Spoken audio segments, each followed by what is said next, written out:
ನೋಡಿ, ಮಧ್ಯಪ್ರಾಚ್ಯ ಯುದ್ಧದ ಪರಿಣಾಮ ಬೇರೆ ಬೇರೆ ಕ್ಷೇತ್ರಗಳ ಮೇಲೆ ವಿಪರೀತವಾಗಿ ಆಗ್ತಾ ಇದೆ. ಈಗ ಒಂದು ಕಡೆ ಕಮರ್ಷಿಯಲ್ ಸಿಲಿಂಡರ್ಗಳು ಬರ್ತಾ ಇಲ್ಲ, ಹೋಟೆಲ್ಗಳಲ್ಲಿ ಬಿಸ್ನೆಸ್ ನಡೀತಾ ಇಲ್ಲ, ಅರ್ಧಕ್ಕರ್ಧ ಮೆನು ಕಡಿತಗೊಂಡಿದೆ. ಇದರ ಪರಿಣಾಮ ಬೇರೆ ಬೇರೆ ಕ್ಷೇತ್ರಗಳು, ಉದಾಹರಣೆಗೆ ಇವಾಗ ಗಡಿ ಜಿಲ್ಲೆ ಕೋಲಾರದ ಮೇಲೂ ಕೂಡ ಇದರ ಪರಿಣಾಮ ಬೀರಿದೆ. ಅದರಲ್ಲೂ ಕೋಲಾರದ ರೈತರು ಬೆಳೆದ ಬೆಳೆಗಳಿಗೆ ಬೆಲೆ ಇಲ್ಲದೆ ರೈತರು ಪರದಾಡ್ತಕ್ಕಂಥ ಸ್ಥಿತಿ ನಿರ್ಮಾಣ ಆಗಿದೆ. ಯಾಕೆಂದರೆ ಅತಿ ಹೆಚ್ಚು ಇವ್ರ ಹತ್ರ ಕೊಂಡ್ಕೊಳ್ತಕ್ಕಂಥದ್ದೇ ಹೋಟೆಲ್ನವರು. ಹೋಟೆಲ್ನಲ್ಲೇ ಬಿಸ್ನೆಸ್ ಇಲ್ಲ ಅಂದಮೇಲೆ ತರಕಾರಿ ಯಾರು ತಗೋತಾರೆ? ಅದಕ್ಕೆ ರೇಟ್ ಎಲ್ಲ ಕಡಿಮೆ ಆಗಿಬಿಟ್ಟಿದೆ.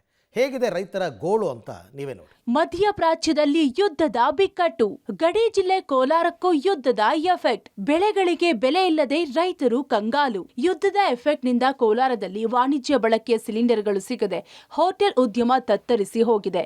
ಗ್ಯಾಸ್ ಸಿಲಿಂಡರ್ ಸಿಗದೆ ಅದೆಷ್ಟೋ ಹೋಟೆಲ್ಗಳು ಬಾಗಿಲು ಹಾಕುವ ಸ್ಥಿತಿ ನಿರ್ಮಾಣವಾಗಿದೆ. ಇನ್ನು ಈ ಹೋಟೆಲ್ ಉದ್ಯಮದ ಮೇಲೆ ಅವಲಂಬಿತವಾಗಿರುವ ಕೃಷಿ ವಲಯ ಸದ್ಯ ಹೋಟೆಲ್ ಉದ್ಯಮ ಬಾಗಿಲು ಹಾಕುವ ಪರಿಸ್ಥಿತಿ ನಿರ್ಮಾಣವಾಗಿರುವ ಹಿನ್ನೆಲೆಯಲ್ಲಿ ತರಕಾರಿ ಬೆಲೆಗಳಲ್ಲಿ ತೀವ್ರ ಕುಸಿತ ಕಂಡಿದೆ. ಕ್ಯಾಪ್ಸಿಕಮ್, ಸ್ವೀಟ್ ಕಾರ್ನ್, ಹೂಕೋಸು ಸೇರಿದಂತೆ ವಿವಿಧ ತರಕಾರಿ ಬೆಲೆಗಳು ಏಕಾಏಕಿ ಕುಸಿತ ಕಂಡಿದೆ. ಲಕ್ಷಾಂತರ ರೂಪಾಯಿ ಬಂಡವಾಳ ಹಾಕಿ ರೈತರು ಬೆಳೆದ ಬೆಳೆಗಳು ಇಂದು ಬೆಲೆ ಸಿಗದೆ ಪರದಾಡುವ ಸ್ಥಿತಿ ನಿರ್ಮಾಣವಾಗಿದೆ.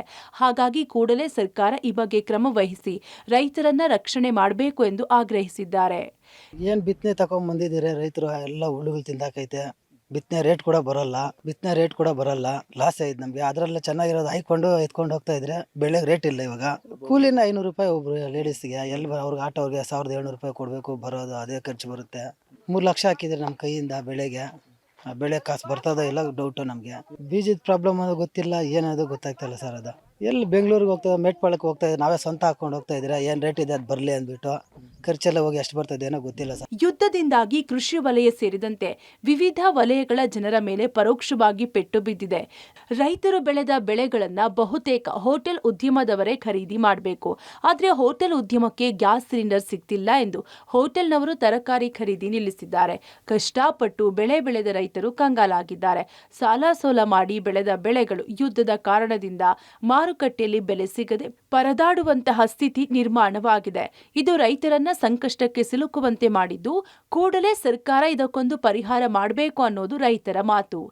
ಸರ್, ಈಗ ಯುದ್ಧ ಆದಾಗಿಂದ ಏನು ಗ್ಯಾಸು ಅನಿಲ ಬೇಡಿಕೆ ಜಾಸ್ತಿ ಆಗ್ತಾ ಇದೆ ಅಂತೇಳಿ ಇವತ್ತು ಹೋಟೆಲ್ನವರೆಲ್ಲ ಇವತ್ತು ಅಲ್ಲಿ ಉಪಯೋಗ ಮಾಡ್ತಕ್ಕಂಥದ್ದಲ್ಲಿ ಗೋಬಿ ಆಗಿರ್ಬೋದು, ಫ್ರೆಂಚ್ ಫ್ರೈಡ್ಸು, ನೂಡಲ್ಸು ಇವೆಲ್ಲ ಮಾಡ್ಬೇಕಾದ್ರೆ ಗ್ಯಾಸ್ ಬೇಕು.